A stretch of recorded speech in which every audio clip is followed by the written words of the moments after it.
qui tuent notre vie de prière ne sont pas à l'extérieur de nous, elles sont au-dedans de nous, sont avec nous. Ce n'est pas toujours des éléments extérieurs ou parce qu'on me dit ceci, parce qu'on me dit cela. Commençons d'abord par le tout premier élément. C'est ce qu'on appelle le péché contre son corps. Tout péché que l'homme commet est extérieur à lui, mais l'impudicité est un péché contre son propre corps et cela le rend coupable au fond de son cœur. Et cela détruit son silence personnel et lui empêche de jouir du silence à côté de Dieu. Chaque mot que je mets là-bas, je l'ai choisi parce que j'ai dû résumer tout ce qui est dans le contenu du livre pour choisir intentionnellement chaque mot. Dans la Bible, il y a 3 façons de pécher. Chaque fois qu'un homme a péché, il ne pêche pas toujours contre Dieu. Qu'est-ce que j'aimerais dire par là? La Bible enseigne qu'il y a 3 façons de pécher. Même si, du point de vue, je vais dire, le dénominateur commun, c'est que le péché détruit votre relation avec Dieu, détruit votre communion avec Dieu et que vous n'êtes plus en bon état avec Dieu. Mais tout ce que vous faites qui est appelé péché n'atteint pas Dieu directement. Certaines des choses vous atteignent vous, ou atteignent la création de Dieu, ou l'image de Dieu qui est votre frère, ou d'autres désobéissent simplement aux choses que Dieu a fait. Vous n'avez aucun péché que vous pouvez faire sur la terre qui va transformer Dieu. Non. Est-ce que je suis clair jusque-là? Je vous explique les 3 niveaux.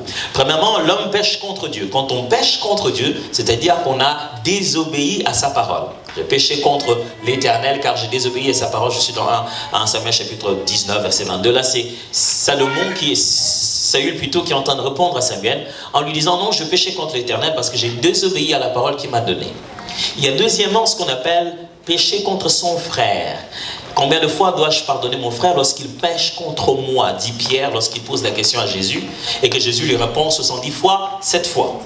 Quand il a péché contre moi, pas contre Dieu, contre moi. Et Paul dit dans le livre d'Un Corinthiens, chapitre 6, il dit tout autre péché qu'un homme puisse commettre, cela est extérieur à son corps.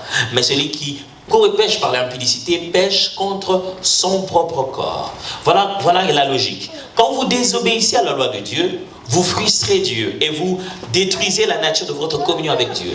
Quand vous faites du mal à votre frère, vous êtes en train de détruire l'image de Dieu. Et quand vous regardez les 10 commandements, il y a les commandements qui sont liés à la personne de Dieu et ceux qui sont liés à nos frères. Parce que le résumé du commandement, c'est aimer le Seigneur et aimer son propre frère. Et troisièmement vient la dimension où vous êtes l'image de Dieu vous-même. Et la Bible dit ceci, celui qui détruit le temple de Dieu, Dieu le détruira. Alors, chaque fois que vous posez un acte appelé péché, vous l'avez certainement posé dans ces 3 dimensions. Soit en détruisant la loi de Dieu qui établit votre relation avec lui, soit en posant un acte contre votre frère, votre sœur, je parle ici de êtres humains, je ne parle pas que des chrétiens, ou alors contre vous-même. Ça n'a fait mal à personne, ni à Dieu, ni à qui que ce soit, mais vous êtes fait du mal à vous-même, et ça vous détruit premièrement. Voilà maintenant ce qui arrive. Lorsque l'homme pêche contre son propre corps, il a tendance à se sentir devenir lui-même un péché. Du point de vue de la culpabilité, c'est quelque chose qui s'accroche à l'homme. Alors, vous avez dit quelque chose de pas bien à votre voisin, vous l'avez traité de ceci. Moi, il y a toujours quelque chose qui me fait rire. Un jour, j'avais un ami à l'école qui était de taille assez économique, pour ne pas dire de courte taille. Et voilà, un jour, je ne sais pas qu'est-ce qu'il a pris, je crois que son père a fait des manœuvres, lui a trouvé un numéro matricule pour qu'il commence à ramasser les impôts au marché. Alors chaque fois qu'il allait ramasser les impôts au marché, il y avait une dame qui le harcelait, qui le mortifiait. Une fois il est venu à l'école, il dit, cette dame-là me dérange trop. Chaque fois qu'il allait là-bas, il insultait de 2 choses. Il dit, 1, tu es court. 2, il dit, tu es moulouba. Je ne sais pas pourquoi il disait ça tout le temps. Alors quand il arrive, un de ces jours, il était tellement fâché avec cette dame. Cette dame ne voulait pas donner l'argent. Il dit, tu vas me donner l'argent. Il dit, non, vous nous bouffez de l'argent ici, vous n'en faites rien. Et il dit, bon, ok. Le gars, il s'élève, il vient devant elle, il dit, bon, j'en ai marre. 1, je suis court. 2, je suis Moulouba. 3, tu me donnes l'argent. Tu n'as plus rien à m'insulter maintenant. Alors, des fois, on a dit des choses contre les gens, ça ne nous reste pas dans la mémoire, même qu'on les a oubliés. Des fois, tu rencontres quelqu'un, il est fâché à cause de quelque chose que toi-même tu as déjà oublié. Tu lui as dit ça hier, puis tu sais que j'ai une dent contre toi. Quoi? Ce jour-là, moi-même j'ai oublié ça. Vous voyez ça? Ou alors tu as commis une erreur, ou alors tu as transgressé la loi de Dieu. Tu avais pris un vœu et tu ne l'as pas fait. Tu oublies aussi. Mais c'est très difficile d'oublier un péché contre son propre corps. Et parmi les péchés contre son propre corps, il y a un grand mot que la Bible utilise, un mot un peu général, le français les traduit comme ça par impudicité, mais c'est un mot assez vaste. C'est ce qu'on appelle l'impudicité.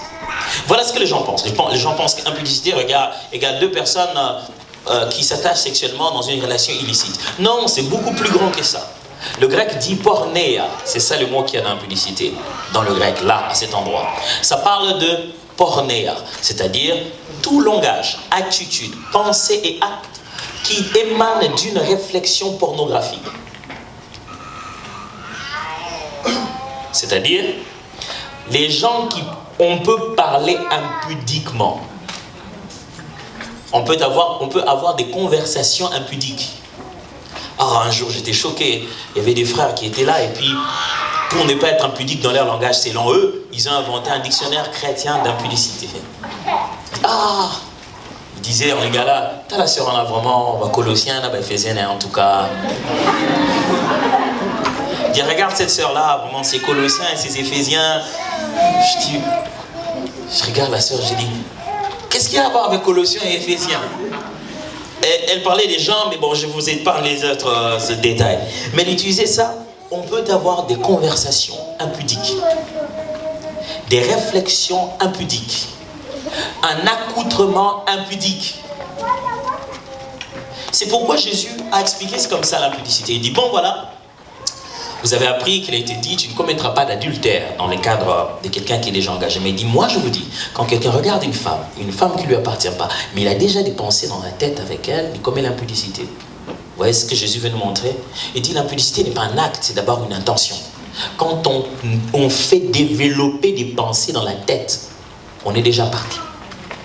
Alors, tout ce qui en découle, que ce soit regarder la pornographie, que ce soit vivre sa vie dans la masturbation, que ce soit vivre dans la fornication, sortir avec le mari d'autrui, la femme d'autrui, tout cela, ça s'appelle l'impudicité. Mais le problème, c'est quoi? Ça reste dans la tête.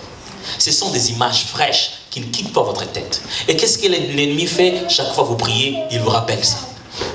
Dès que vous commencez, oh Seigneur, je t'adore, tu es saint. Et il dit, si Dieu est saint, et toi? Pas quoi? Dieu est saint, Dieu est saint. Dieu est saint. Maintenant, qu'est-ce qui se passe? Tu commences à avoir peur du silence. Chaque fois que tu veux être seul avec Dieu, tu as peur de ses souvenirs, ça va revenir. Chaque fois que tu veux aller plus intime, tu arrêtes toi-même. Qu'est-ce que ça fait, l'impudicité? Ça transforme votre adoration en confession. Chaque fois que vous voulez adorer, vous commencez à confesser. Dès que vous avez commencé, oh Seigneur, je te loue, je t'adore, je te glorifie, oh Seigneur, tu es un Dieu de grâce et pitié de moi, je ne suis qu'un pauvre pécheur. Oh. Comment tu es allé là-bas? Ça t'attire. Ça t'attire vers ça. Ça t'empêche de voir Dieu. Ça t'empêche d'imaginer dans ta tête, d'imaginer un Dieu saint. Pourquoi? Parce que chaque fois que tu te concentres, tu fermes tes yeux, les images les plus choquantes ou les plus frappantes te reviennent tout de suite. Tout de suite. Que ce soit un film d'horreur que tu as regardé, les images qui t'ont frappé le plus dans la journée reviennent. Et reviennent avec leurs souvenirs. Et ça tue tes moments de prière. Des fois même quand tu veux penser prière, ça revient. Et tu n'arrives plus à prier. Le problème, c'est que le diable te dit, ok, bats-toi toi-même avec ça jusqu'à ce que tu vas gagner. Bats-toi toi-même dans le secret, Dieu va te faire grâce. C'est faux. La force du péché contre son corps, c'est le secret. Quand vous gardez trop le secret, vous lui rendez plus fort. La Bible a donné une solution pour ça. Allez voir un frère, allez voir un homme de Dieu, allez voir quelqu'un, parlez avec lui, dites-lui, Voilà, je n'arrive pas à abandonner ça. Devenez rédévable. Et il y a des gens auprès de qui, des gens qui peuvent vous rencontrer, vous poser la question, est-ce que ça va ces derniers temps? Quelqu'un qui connaît ce fameux secret, que ça cesse d'être un secret. Parlez-en avec quelqu'un, il va vous aider dans la prière. Oh oui, j'entends la question qui est dans votre tête. Vous êtes en train de vous dire, pasteur, tu ne connais pas notre vie là. Tu vas aller parler à quelqu'un et puis après tu commences à entendre ça à gauche, à droite. C'est le risque à prendre. Mais en fait, au fond, si tu entends ça à gauche, est-ce que tu n'avais pas fait ça? Il a menti. Bien sûr que ce n'est pas ce qu'il est censé faire. Il n'est pas censé raconter ça aux gens. Mais il y en a de ceux qui ne racontent pas aux gens. Bien sûr. Et vous savez que la raison pour laquelle le diable donne l'impression que tout le monde raconte n'importe quoi, c'est pour que tu gardes ça en secret. Et que tu n'aies jamais en parlé à qui que ce soit. Sinon, écoutez-moi bien, le diable ne sait pas garder le secret. Il te donne l'impression qu'il garde ça secret. Le jour où il sortira ça, c'est le jour où tu t'attendais le moins. Il sortira ça quand il va te détruire. Je vais vous donner quelque chose de très intéressant. Écoutez bien ça. Chaque fois que vous sentez la pression dans votre chair qui vous conduit vers un péché contre votre propre corps, ce que vous êtes à l'aube d'une élévation. Chaque fois que le ciel prépare une bénédiction, le seul moyen pour le diable de t'empêcher de recevoir la bénédiction, c'est de diriger tes mains ailleurs. Ok? Dieu envoie comme ça une bénédiction chaque fois. Puisque le diable ne peut pas arrêter ça, la seule personne qui peut déjouer cela, c'est toi qui es en train de recevoir. Et chaque fois que ça vient dans cette saison-là, sache que tu as 2 doigts d'une saison importante. Et tu la rates. Et c'est fini, pour quelques secondes. Alors ça, c'est notre culte personnel, énormément. Ta vie de prière va mourir avec ça. S'il vous plaît, arrêtez ça. Vous êtes dans un pays où, au clic, on a ce qu'on veut à la commande. Et on a aussi les péchés à la commande. S'il vous plaît, arrêtez ça. Nous sommes dans une génération où les jeunes ils s'envoient des photos de nudité. How do you do that? Et ils s'envoient des textes incroyables, des voix, tu entends, tu te dis, oh mon Dieu, de quoi ils sont en train de parler? Et il dit, mais on n'a rien fait. Faire, c'est dans la tête. Voilà, ça tue votre intimité avec Dieu. Vous vous sentirez toujours coupable. Vous ne serez jamais à l'aise de parler avec Dieu seul à seul. Vous ne grandirez pas dans votre prière. Vous n'aurez pas d'intimité avec Dieu lorsque vous demeurez dans une vie de péché contre votre propre corps. Et le jour où vous allez arrêter ça, ça sera trop tard. Même le fameux corps en question ne sera plus utile pour une quelconque promesse. Est-ce que quelqu'un m'entend très bien? Ok, il vient du Congo, il vient de faire des leçons ici. Ça n'a rien à voir, ça ne vient pas du Congo, c'est dans la Bible. Deuxième chose, c'est l'état du cœur. Pour ce qui vient d'arriver, je suis en train de continuer à parler des choses qui tuent notre vie de culte personnel. Les choses qui font que quelqu'un avait une vie de prière et puis finalement il n'en a plus. Je viens de citer la première des choses, c'est le péché contre son propre corps. Et j'expliquais ce que ça signifie. Maintenant, le deuxième, c'est, next slide please, l'état de cœur. Lorsque nos cœurs ne sont pas prêts à libérer les autres par le pardon, nous brisons notre intimité avec Dieu en gardant devant nous une troisième personne qui n'a pas sa place dans notre intimité, dans notre intime moment avec Dieu. Qu'est-ce que ça signifie? Si ton cœur a ces 3 choses à l'intérieur, tu auras du mal à vivre la vie de prière. Les choses qui nous empêchent de prier, tu te dis, ces derniers temps, je n'ai pas envie de prier. Ce n'est pas envie. Ça se passe au niveau de ton cœur. Premièrement, la dette. La dette matérielle. Quand la pression de la dette monte, tu n'as pas besoin tu n'as pas envie de prier. Tu commences à réfléchir. Tu remplaces l'adoration par la réflexion. Chaque fois que tu vas commencer, oh Seigneur, je te loue, je t'adore, tu dis, je te loue, je t'adore, mais tu penses. Mortgage, calming tes oreilles, c'est déjà comment. Oh Père, tu es merveilleux. Oh mon Dieu, mais les gens du crédit là, ils avaient déjà dit que. Et puis, tranquillement, oh Père, tu dis autre chose, mais dans ta tête, tu es ailleurs. Du coup, tu n'es plus intime dans la présence de Dieu, tu deviens très superficiel. Pourquoi? Une dette. Aussi longtemps que cela vous est possible, faites de votre mieux pour ne pas vous endetter. Ou alors, faites de votre mieux pour payer vos dettes. Ne restez pas dans les dettes qui transforment votre vie en prison. Deuxièmement, il y a ce qu'on appelle la dette morale. La Bible dit, ne devez rien à personne. savez, un jour, une soeur m'a dit, mais pasteur, il n'a rien fait. Moi, je dis, il n'a rien fait quoi? Non, il n'a pas de mauvaises intentions. Il m'a juste donné $500 pour le transport. Really? Il t'a donné $500 pour le transport? Oui. C'est pour prendre un avion ou un taxi?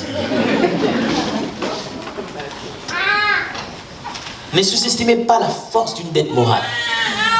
Ne prenez pas les choses si vous n'en avez pas besoin. S'il vous plaît. Ne vous endettez pas moralement pour quelque chose de passager. C'est vrai que depuis que vous êtes ici, vous pensez qu'il Mbappé, ça va dans les ceux qui nous quittent. Mais ça existe aussi. Alors quand vous êtes moralement endetté sur quelque chose, ça empêche votre cœur d'être intime avec Dieu. Si votre cœur n'est pas souple, n'est pas vide, vous ne pouvez pas vous accrocher avec Dieu. Vous ne pouvez pas rester longtemps avec Dieu. Parce que l'intimité dans la prière, c'est de cœur à cœur. Troisième des choses, c'est le pardon.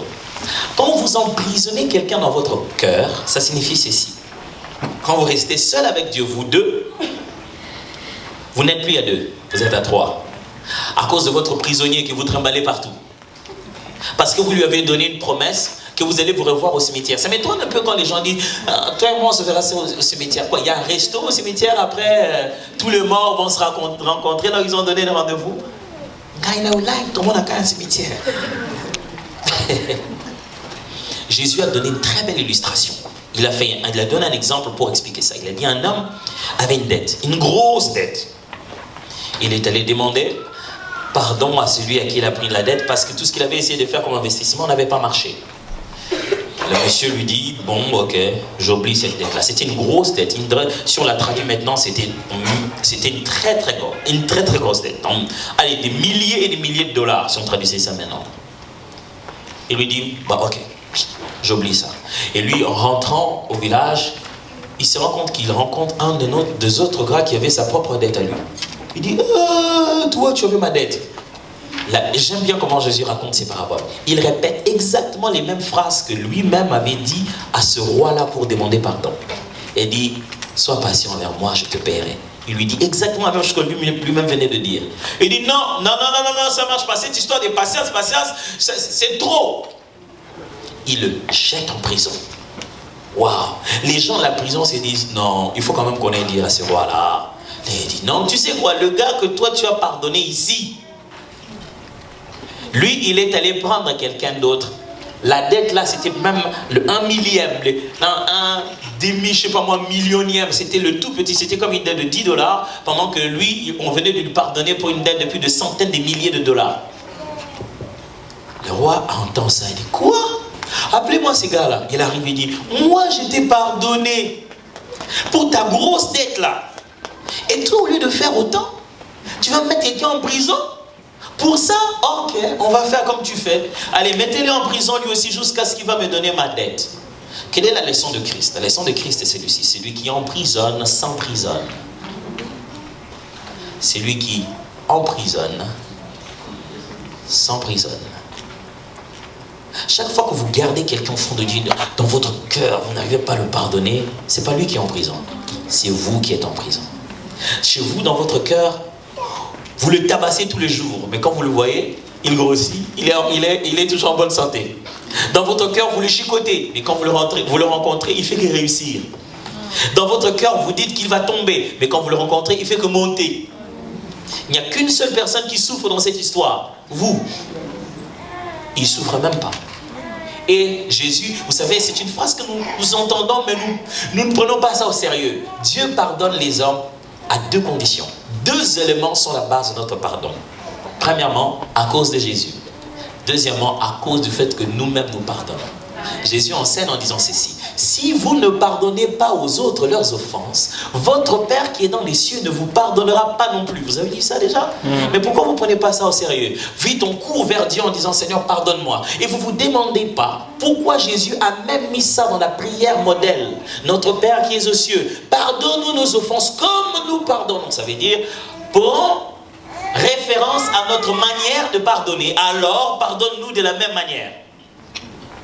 Celui qui ne pardonne pas empêche à Dieu de faire face à face avec lui. Chaque fois que Dieu veut parler avec toi seul à seul, il dit, lui c'est qui? Il dit non, elle c'est ma tante, je lui dis que je le pardonnerai. Il reste là, je dis je ne le pardonnerai jamais. Mais Dieu dit, mais moi je voulais te dire un secret, mais il y a quelqu'un, comment on fait? Et imaginez-vous combien de gens vous avez dans votre cœur. Et l'oncle, et la tante, et la belle-mère, et les belles-sœurs, et les gars là au boulot. Et les Spanish, je dis, je n'aime pas les têtes des Spanish. Vous voyez pourquoi vous n'arrivez pas à rester dans l'intimité avec Dieu et que vous n'êtes que superficiel chaque fois? Ça n'a rien à voir avec lui, votre cœur. J'ai une question à vous poser ce soir. Combien de gens y a-t-il encore dans votre cœur? Ne pas pardonner quelqu'un, c'est mettre un locataire dans votre chambre à coucher. Imaginez ça. Et que votre mari vient, c'est votre chambre. Il arrive et dit, mais c'est quoi? Il dit, non, non, moi je loue ici. Comment ça tu loues ici? Il dit, non, mais demande à ta femme. Hein. C'est ça exactement. Dieu arrive, il dit, ben, tu sais qui? Ben, moi je loue ici. Hein. Mais il m'avait dit qu'il m'a donné son cœur. Ben, il faut lui demander. Moi aussi, il m'a fait mettre, il m'a mis ici par la porte de derrière. Mais on dit à Jésus, je te donne mon cœur, mais moi-même, je tiens encore la facture pour faire louer certaines personnes. Il dit, mais lui, c'est qui? Il dit, Seigneur, garde-les là-bas. Le jour où tu vas me bénir, j'ai déjà entendu les gens dire, Seigneur, bénis-moi que les ennemis voient. Oh non, c'est pas ça le but pour Dieu. Le Seigneur te bénit pour se réjouir. C'est pour se réjouir de ce que son image, comment il voit son image se développer. Il n'y a pas de christianisme sans un cœur pur. Il n'y a pas de christianisme sans un cœur qui pardonne, mes frères. Je parle de christianisme, je ne parle pas des religions chrétiennes vécues par les Africains, je parle de la Bible. La Bible vécue par le monde entier. Il n'y a pas de place avec Jésus. Jésus, je te prie, je t'adore, je te loue, s'il n'y a pas de pardon.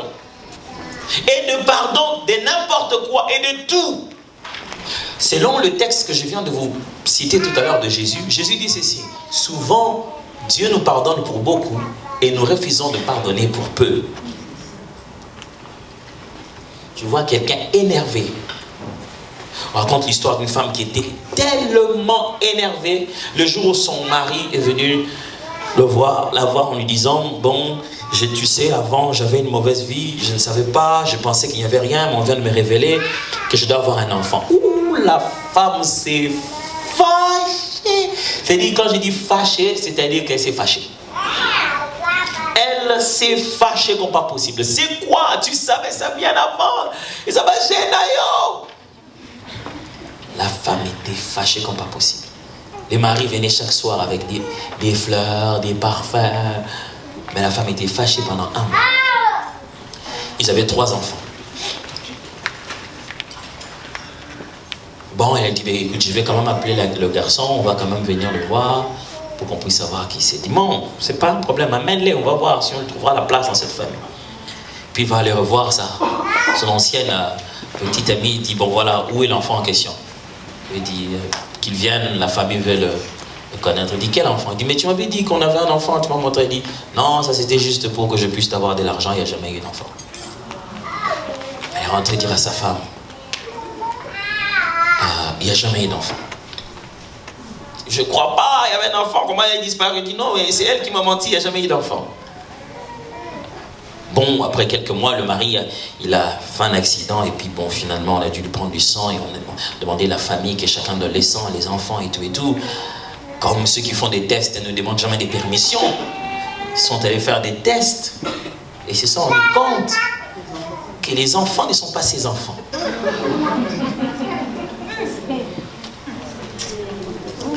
Et puisque toute la famille était là, c'était un accident, et le chauffeur de papa était là, il devait donner aussi son sang, et qu'on a fait les tests. Okay. Tous les enfants étaient les enfants du chauffeur. C'est vous ce que les gens se fâchent beaucoup pour des choses qu'ils font eux-mêmes en secret. Et crient trop haut pour des choses que eux-mêmes ils font en fait. Pourquoi ne pas pardonner? Parce que vous avez déjà reçu le pardon. Il n'y a pas d'adoration sans pardon, mes frères. Celui qui veut adorer Dieu sans avoir pardonné, il trimballe un poids inutile dans la présence de Dieu.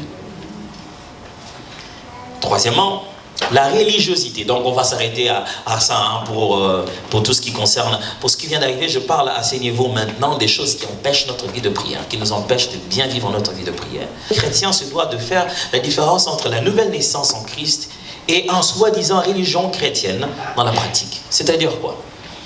Il y a des choses que la Bible enseigne et d'autres que la Bible n'enseigne pas, qui sont devenues juste nos habitudes. Et quand vous êtes emprisonné par les habitudes, ça va vous tuer dans votre vie de prière. Je vous donne un exemple.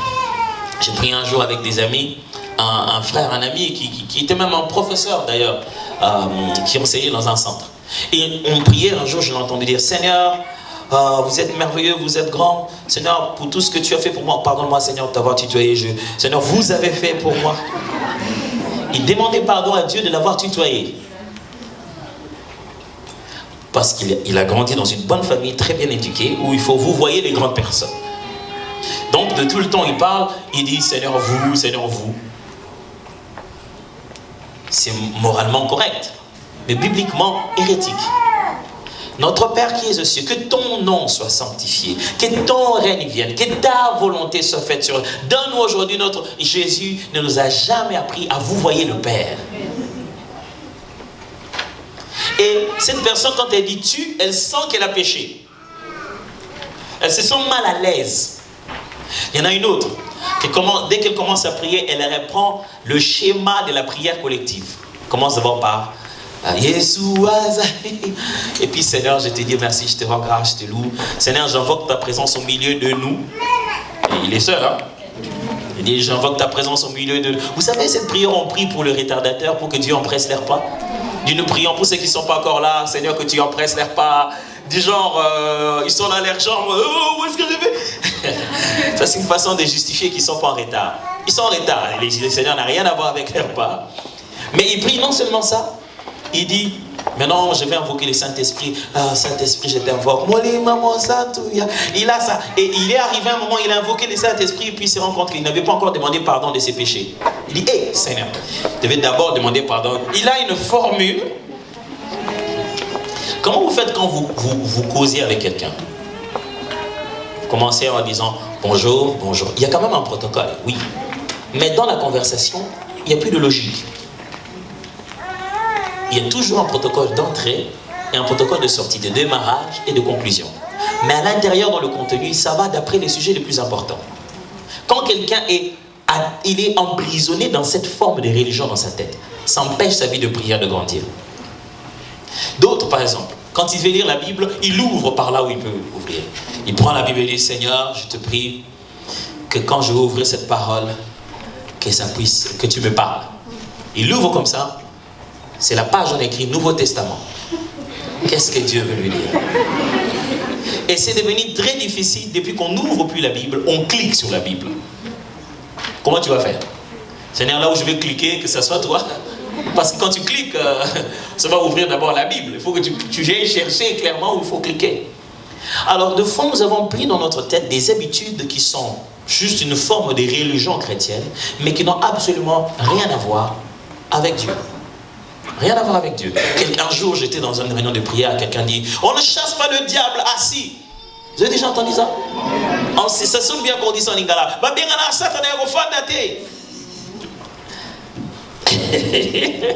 Je voudrais juste vous dire qu'on chasse le diable même endormi.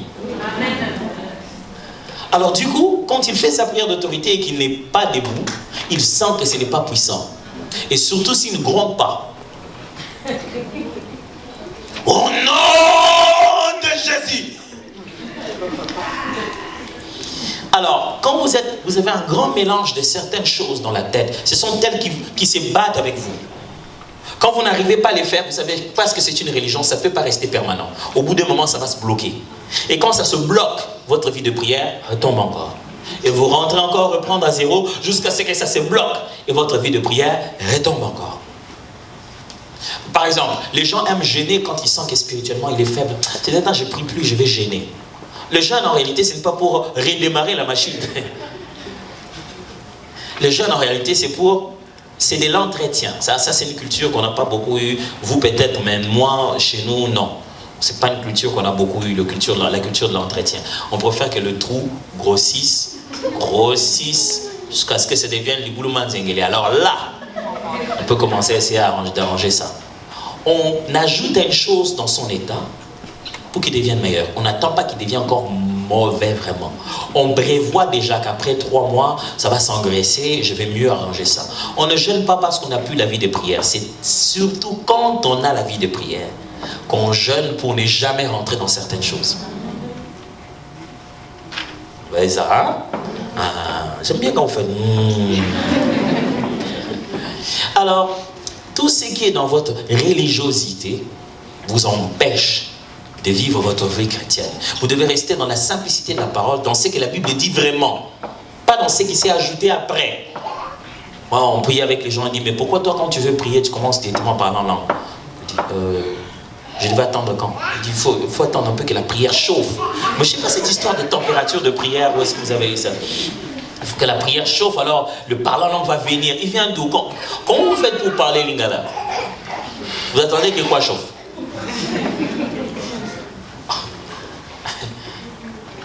Où est-ce que vous avez vu ça dans la Bible qu'il faut chauffer la prière pour parler en d'autres langues?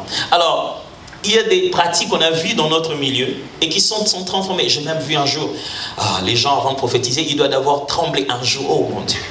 Un frère qu'on venait de gagner au Seigneur qui était catcheur, qui avait alors des biceps. Et après sa délivrance de tout ce qu'il avait touché comme fétiche, il est devenu enfant de Dieu, il est entré à l'intercession et il a reçu un nom de prophétie. Le mal, c'était que chaque fois qu'il doit prophétiser, c'était spectaculaire. Et il commençait à sautiller. Malheureusement, un jour, pendant qu'on priait, on était tous à genoux, et les sœurs et les frères à genoux et les mains bien là, il a commencé à sautiller sans rien dire. Il a écrasé les doigts de toutes les sœurs. Et pour nous dire, après nous avoir eu 30 minutes, il dit, je suis l'Éternel votre Dieu, je suis là. Donc quand quelqu'un reste dans un endroit où c'est comme ça qu'on fait avant de prophétiser, c'est comme moi-même, témoin, un jour on priait, pendant qu'on priait, une sœur qui a commencé là-bas, je sais jamais pourquoi c'est je suis le Seigneur Jésus au milieu de vous, un autre commence à va être c'est sur le Seigneur là-bas, ce n'est pas moi. Non, c'était grave les jours où on était en train de prier. Là, comment je suis le Seigneur, Jésus l'a dit. Moi, c'est le Père. Un autre dit, moi, c'est l'Esprit. Alors, j'ai dit, allez, on arrête, que chacun redevienne lui-même d'abord, ok? Alors, les pratiques religieuses, l'immaturité à laquelle on est exposé, la manière de faire, c'est celle-là qui devient notre vraie prison dans notre façon de prier. Alors je vous exhorte de lire la Bible.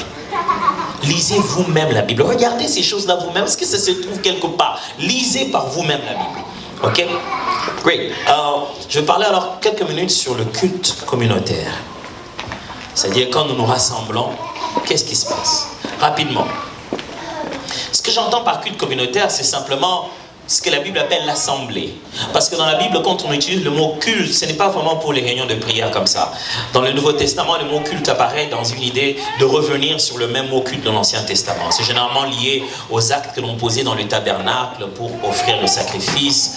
Le mot, quand nous le rencontrons comme ça, le Nouveau Testament utilise le mot assemblée, quand vous êtes dans l'assemblée. Mais ce qu'on appelle un culte communautaire, c'est une rencontre des chrétiens autour de la personne de Dieu et de la communion fraternelle. On vient, nous, en tant que chrétiens, on se rencontre, mais on se rencontre avec but de venir voir Dieu, de venir rencontrer le Seigneur. Et aussi, avec conséquence, de s'édifier les uns les autres. On ne vise pas de s'édifier d'abord. S'édifier est une conséquence. On vise Dieu, et puisqu'on vient pour Dieu, il y a comme conséquence l'édification des uns des autres. Alors, qu'est-ce que j'aimerais dire? Voyons rapidement ensemble les caractéristiques du culte communautaire. Les choses qui montrent que ça, c'est un culte communautaire. Premièrement, le culte communautaire est à la fois horizontal et vertical. Qu'est-ce que j'aimerais dire par là? Horizontal et vertical. C'est un truc que ça me dérangeait beaucoup à l'école. Parce qu'il y avait des moments où quand tu te tournes, l'horizontal devenait vertical. Alors ça dépend de la position où tu te tiens quand les profs mettaient... Bon, ok, c'est pas grave.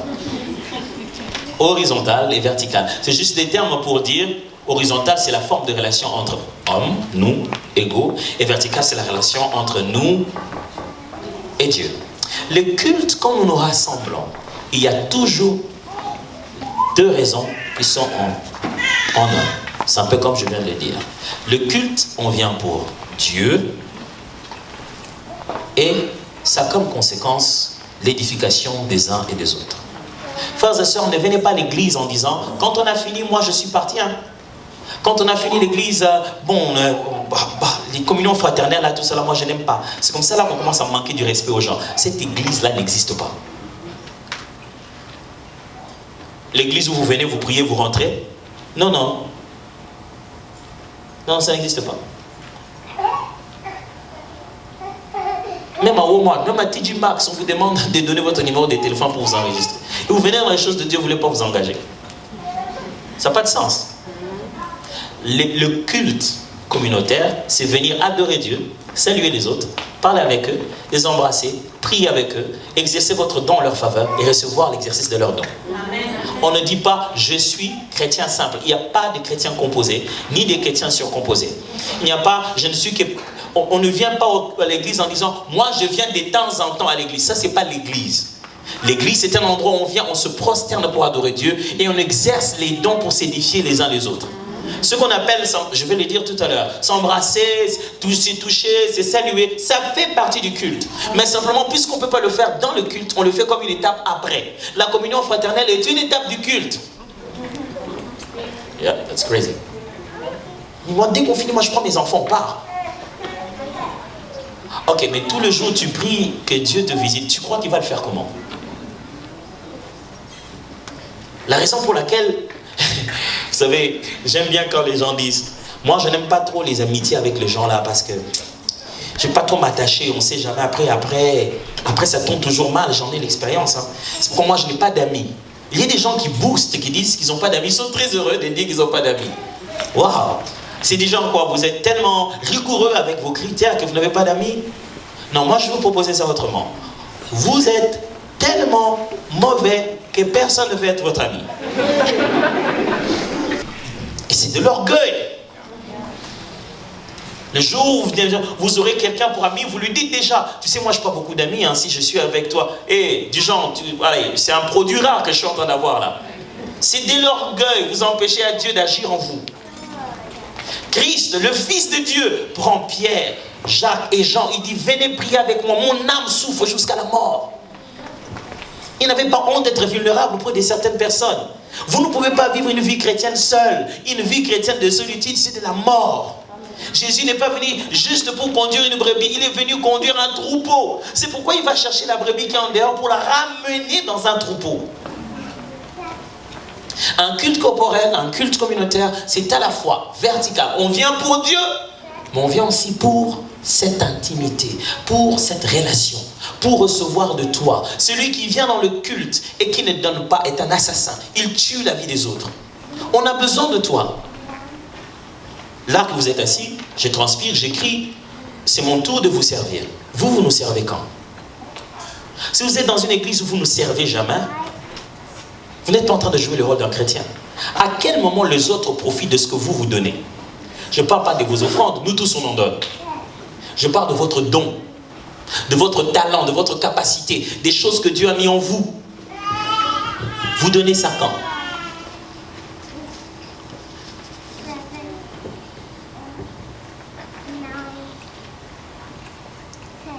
Ici d'ailleurs, merci Seigneur, chez nous c'est quand quelqu'un entre, il regarde comment il est habillé, il regarde d'abord la chaise en plastique, si c'est bien les poussiétés.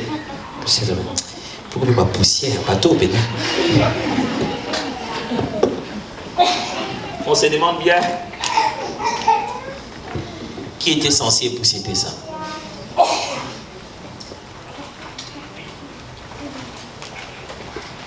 Qui était censé arriver avant? Eh mais ils ont déjà commencé les cultes. Ils ont commencé avec qui? C'est parce qu'on se considère pas qu'on est en train de donner horizontalement. Mes frères et sœurs, quand Dieu donne, toutes les réponses de la terre sont sur la terre. C'est comme ça. toutes les réponses de la terre sont sur la terre. Dieu a établi l'équilibre comme ça, de sorte que dans l'eau, les problèmes que l'eau a, la terre puisse le résoudre, le problème que la terre a, le soleil puisse le résoudre, c'est comme ça. Le problème que toi tu as est une solution chez l'autre, il n'en a pas besoin. Ce que toi tu appelles, ce dont toi tu n'as pas besoin, l'autre cherche ça comme un vrai besoin. En nous-mêmes, nous sommes déjà une solution. Mais seulement quand on n'a pas les temps, les uns envers les autres, ça ne dure pas. Dieu exauce, mais personne n'agit. Dieu exauce, mais personne ne délivre ce que Dieu a donné. Pourquoi? Parce que chacun veut rester dans son coin. Mes frères et sœurs, si vous êtes sur la terre et vous ne voulez pas qu'on vous fasse mal, que quelqu'un ne raconte pas des mauvaises choses sur vous, je vous propose quelque chose de plus facile. Quittez la planète. Trouvez une sorte de soucoupe, allez-vous-en. Sur la terre, même à l'église, d'ailleurs à l'église, le Saint-Esprit venait à peine de descendre. C'était fraîche, ils étaient spirituellement frais. Qu'est-ce qui se fait? Déjà à cette époque, les femmes qui étaient d'origine grecque se mettent à se plaindre et disent, quand on distribue la nourriture là pour le veuve, ils s'occupent seulement de leurs veuves qui sont des juifs. Le Saint-Esprit vient d'arriver, ils sont encore à Jérusalem, le premier disciple de Jésus, l'église vient à peine d'être fondée, on commence déjà à se plaindre. Tant que l'église est une institution sociale, tant que les êtres humains sont ensemble, il y aura toujours des problèmes. Si vous ne voulez pas que ce soit vous, quittez la terre.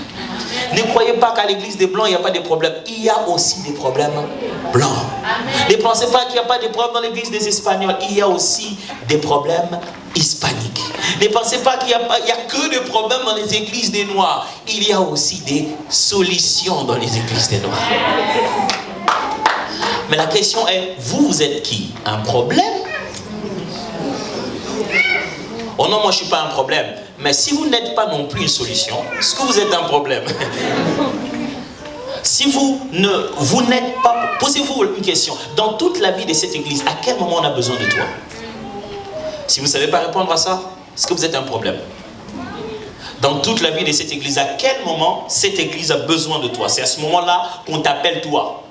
C'est à ce moment-là que toi tu dois agir. Si tu n'as pas de réponse à cette question, c'est que tu es ceux pour qui nous prions beaucoup. À l'église, vous savez, nous autres pasteurs, on ne prie pas beaucoup pour les brebis présents. On prie beaucoup pour les brebis. Bon, ok, c'est pas grave. Deuxièmement, l'église, le culte communautaire tient compte de la transcendance et de l'immanence. Transcendance et immanence. C'est-à-dire, ce sont deux mots théologiques qui juste vous embêter pour rien. Le premier mot, transcendance, veut dire, ça tient compte du fait que Dieu est grand, puissant, élevé et ne peut être contenu par rien. Il dépasse et transcende tout ce qu'il y a sur la terre. C'est un roi puissant qui est digne d'honneur et de respect. Et l'immanence parle du fait que Dieu, malgré qu'il est grand comme je viens de l'expliquer, habite dans nos cœurs. Il est proche de nous. Alors lorsqu'on vient dans un culte communautaire, on doit tenir compte de ces deux choses. On est dans la maison du roi des rois. Vous n'allez pas voir le président Barack Obama. Oh, maintenant c'est l'autre qui trompe. Comment il s'appelle? Donald Trump. Je rentre demain anyway. Vous imaginez, allez, imaginez ça. Vous entrez à la Maison Blanche, allez voir le président Trump et vous mâchouillez.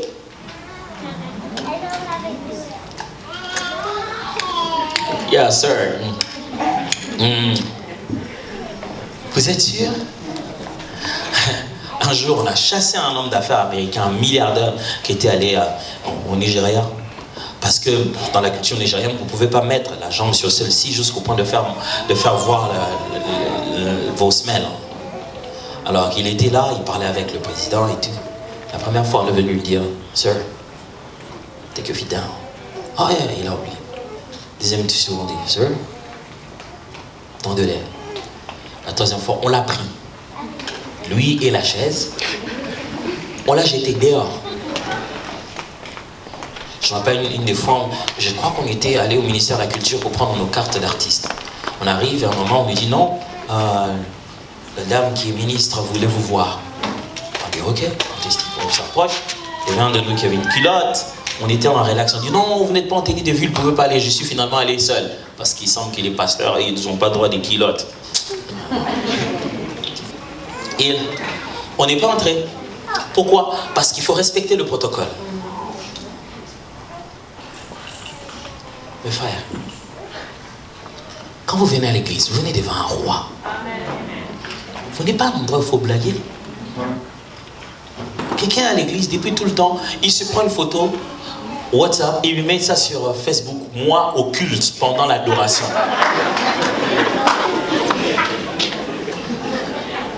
Tu fais ça comment? Vraiment sérieux? Tu ferais ça? Mais dans le même temps, c'est parce qu'on est très tourné vers l'immanence. On dit, oh Dieu c'est notre papa. Des fois quand j'entre dans les cultes des anglophones, pendant qu'ils adorent Dieu, ils s'embrassent aussi en même temps. Alléluia. Oh Dieu il est tellement bon, c'est notre Père, il nous aime. Oui, il y a de l'immanence, mais il y a aussi de la transcendance. Chantez-nous que Yeshua Yomoninga Malam. Rappelez-nous aussi que Dieu est tout puissant. Rappelons-nous sa grandeur, sa transcendance. On doit gérer à la fois sa royauté et son amitié. On doit respecter sa présence et s'approcher intimement de lui. Et ça, c'est depuis le répertoire que ça doit nous rappeler ça. Alors, il y a une chose que je rencontre souvent quand je viens ici. Si tu vas chez les anglophones, ils vont de l'autre côté du relax. Ils s'amènent en jeans, en culottes, en perpète occulte. Des fois même à la chair des modérateurs lui-même et des gens en culottes. Et des fois je dis, ça c'est quelle version de Dieu que vous avez ici? Et puis je dis non, je préfère aller chez nous. Quand je viens chez nous, on est toujours sapé comme jamais. Mais ce qui m'étonne, c'est que quand je vais là-bas, au moment de prier, de se prosterner, ils sont libres, ils s'agenouillent, ainsi de suite. Mais quand je viens de notre côté, on dirait que notre sac nous empêche finalement de faire certaines choses. Si les habits avec lesquels vous devez honorer Dieu vous empêchent de l'honorer, à quoi ça sert? Ça vous empêche de lever vos mains. Quand je veux dire, levons nos mains, nous allons louer le Seigneur. Non, non. Parce que lui-même s'est dit, je ne veux pas aller plus loin. Nous allons nous agenouiller dans sa présence. Mon frère, aide-moi. Si vous voulez venir au culte, vous essayez de vous agenouiller, ça ne marche pas. Vous essayez de lever les mains, ça ne marche pas. Changez d'habit. Vous ne verrez jamais un mécanicien porter une veste pour rentrer sous un véhicule. Les sacrificateurs s'habillaient comme ils veulent, mais quand ils venaient au temple, il y avait un habit sacerdotal. Quand vous venez au culte, vous venez pour servir. Est-ce que vous êtes prêts à servir? Sachez que quelle que soit la manière dont vous êtes super sapé, quand on va dire prosternez-vous, si cet habit vous empêche de vous prosterner, ne l'amenez plus jamais à l'église. Si vous avez amené le plus beau de vos habits, sachez que quand on va dire on adore, ça doit se baisser. Alors, sachez surtout que ce n'est pas quand on va dire, mais que vous devez avoir votre propre réflexe de vous prosterner. Du coup, il y a des gens qui font 365 jours à l'église, qui ne lèvent jamais la main, qui s'agenouillent jamais. Si on ne dit pas à la chair, s'il n'est pas très convaincu, ça ne lui arrivera pas. Pourquoi? Il est sapé comme jamais. Ici, quand on vient dans la maison du Seigneur, soyez sapé pour lui. C'est-à-dire, si vous l'honorez, vous devez réduire ça aux cendres s'il le faut, au moment où il en a le plus besoin. Troisièmement, participatif. Le culte communautaire, quand on vient ensemble, on n'assiste pas au culte. On participe au culte. On assiste à un spectacle. On assiste à une déclamation poétique. On assiste à un concert. On assiste à une graduation. On n'assiste pas au culte. On participe au culte. Quand on assiste, on vient pour voir les spectacles qui se déroulent devant. On est en train d'être nourri. Ce qui se fait, c'est ce pourquoi j'ai payé. Je veux qu'il le fasse jusqu'à ce que je me sente bien. Mais quand on vient à l'église, c'est à Dieu qu'on fait du bien. Il n'y a qu'une seule personne qui assiste au culte. C'est celui pour qui on fait le culte. Et on ne fait pas le culte pour toi. On fait le culte pour Dieu. Vous connaissez cette phrase où quelqu'un sort à l'église en disant « Ah, la louange aujourd'hui, c'était même pas bien. » C'était même pas bien, pourquoi?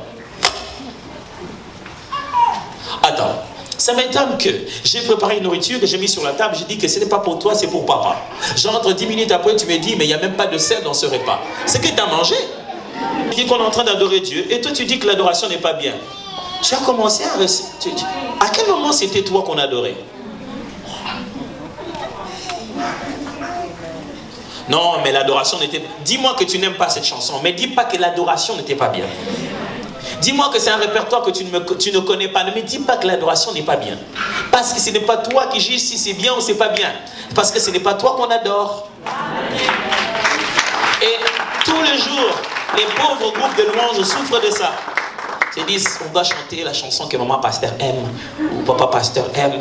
Sinon, ils vont pas. Les gens, ils aiment bien tel chant. Dès qu'on commence un cantique que tu ne connais pas, tu t'assois tout de suite. Ça, je ne connais pas.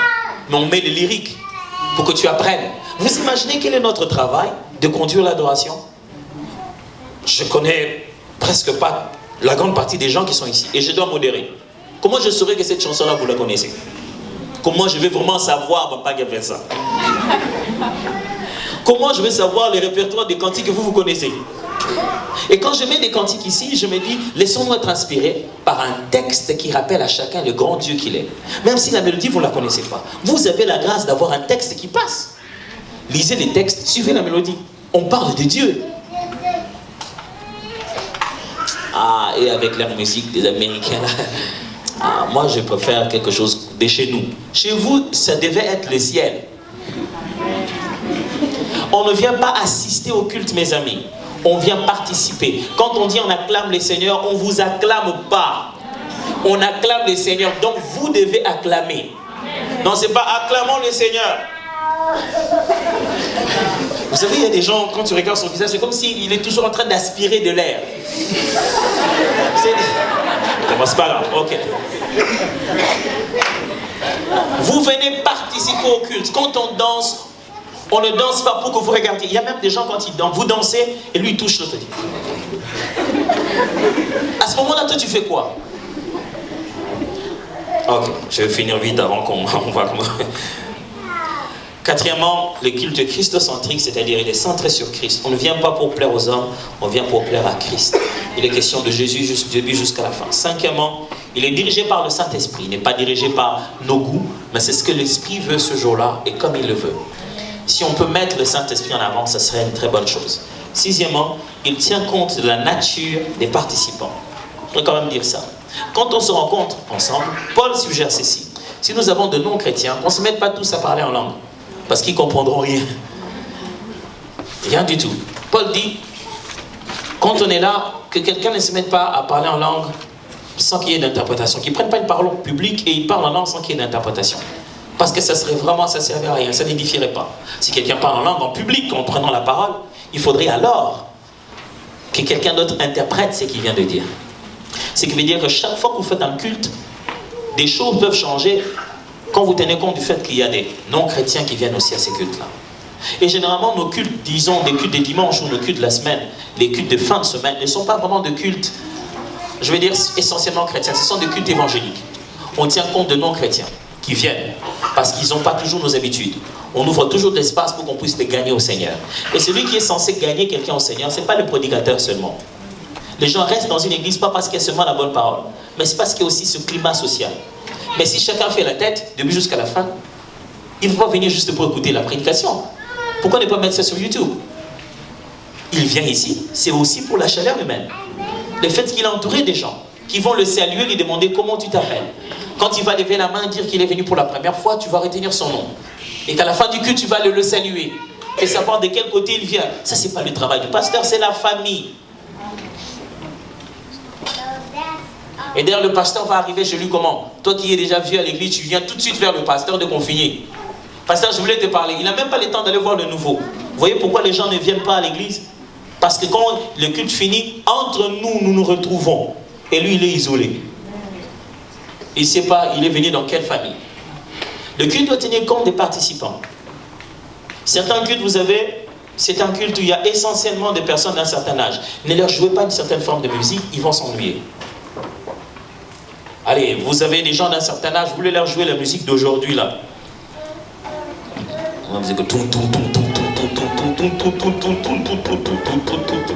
Ça ne va pas marcher. Septièmement, la musique, le culte communautaire tient compte de tous les éléments qui le constituent.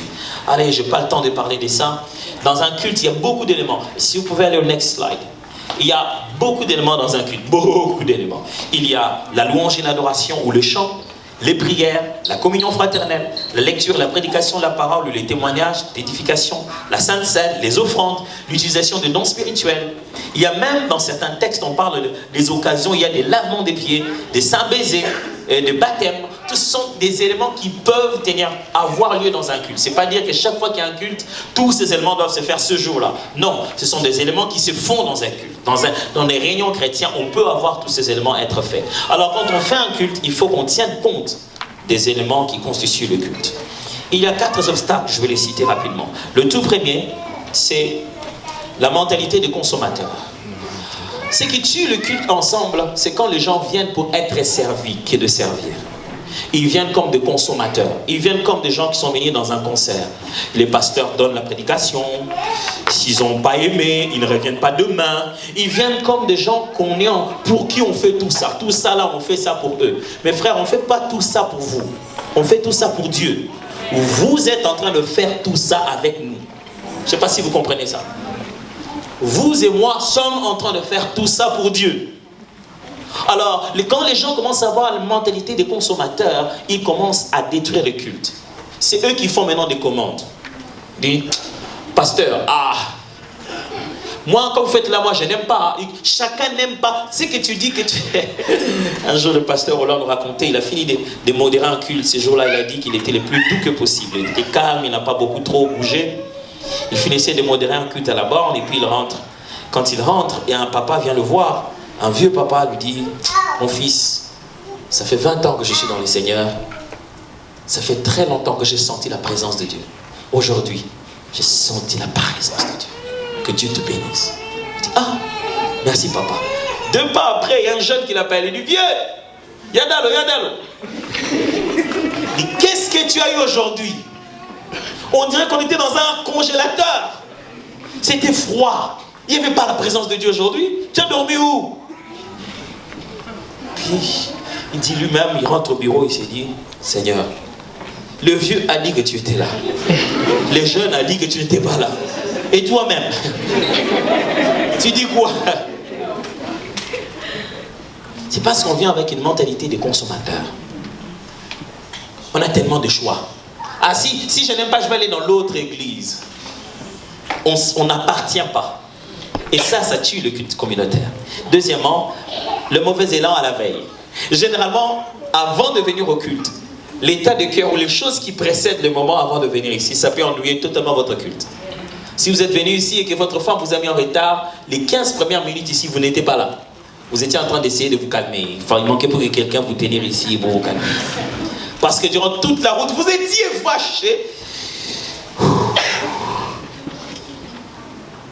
C'est pourquoi vous aurez toujours cette pression, ce genre de combat à la veille du culte. Le genre de choses qui vous donnent envie de dire, si c'est comme ça, on ne part plus. La veille, le moment qui précède un culte, se prépare toujours. Dans l'Ancien Testament, le culte s'est passé toujours à la montagne. Pourquoi? Parce que vous devez prendre les provisions. Vous devez intentionnellement vous préparer à ce que vous devez aller offrir.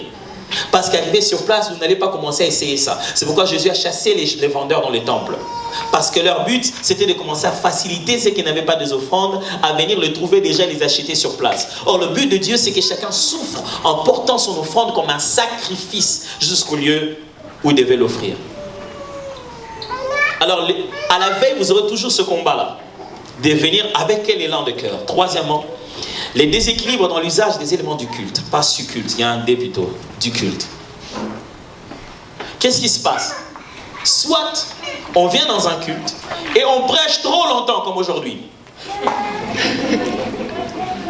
Ou alors, on chante trop.